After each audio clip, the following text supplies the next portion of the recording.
Salut les artistes! Alors il y a encore peu de temps, je dessinais et je travaillais dans le salon, mais je me suis vite rendu compte que travailler dans la pièce à vivre n'était pas sain car je n'avais pas de coupure entre les périodes de travail et de détente. Du coup, le bureau qui devait être transformé en chambre pour amis s'est finalement transformé en pièce de travail. Et dans cette vidéo, je voudrais simplement vous présenter comment j'ai aménagé cet espace pour le consacrer au dessin numérique et au dessin classique. Pour cela, j'avais 3 objectifs bien précis. Premièrement, rendre cet espace le plus fonctionnel possible. Ensuite, avoir un espace le plus ordonné possible. Et en dernier, avoir un espace qui me plaise esthétiquement.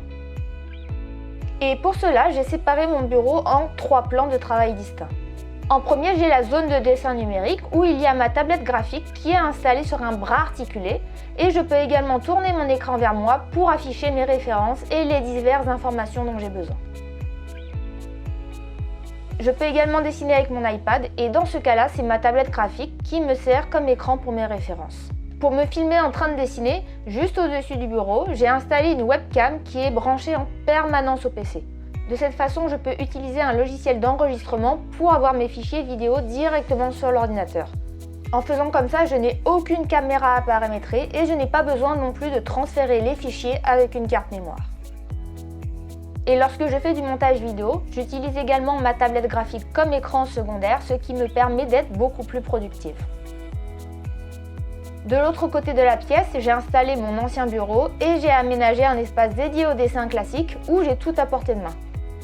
D'un côté, j'ai mes feutres à alcool que j'ai rangés dans des compartiments et de l'autre, mes crayons de couleur dans un rangement avec des tiroirs.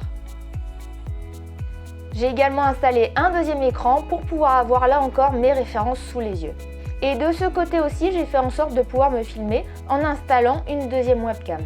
J'ai passé pas mal de temps à organiser tout ça et ce qui a pris le plus de temps, c'est le cable management.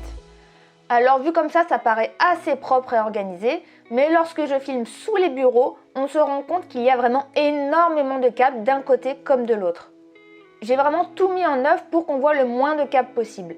Et pour ne pas avoir de câbles qui traversent le bureau, j'ai également fait passer certains câbles tout le long du mur en utilisant des goulottes cache-câbles. Pour finir, en ce qui concerne la déco, je pense que vous avez compris que le thème de ce bureau, c'est la couleur bleue. Les formes géométriques sur le mur ne sont pas là que pour décorer.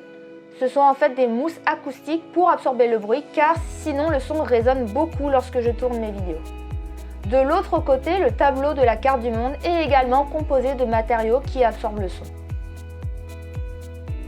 Et pour finir, juste au-dessus de mon écran, j'ai installé quelques-unes de mes illustrations que j'ai fait imprimer par le site Displate et que vous pouvez éventuellement retrouver sur ma boutique.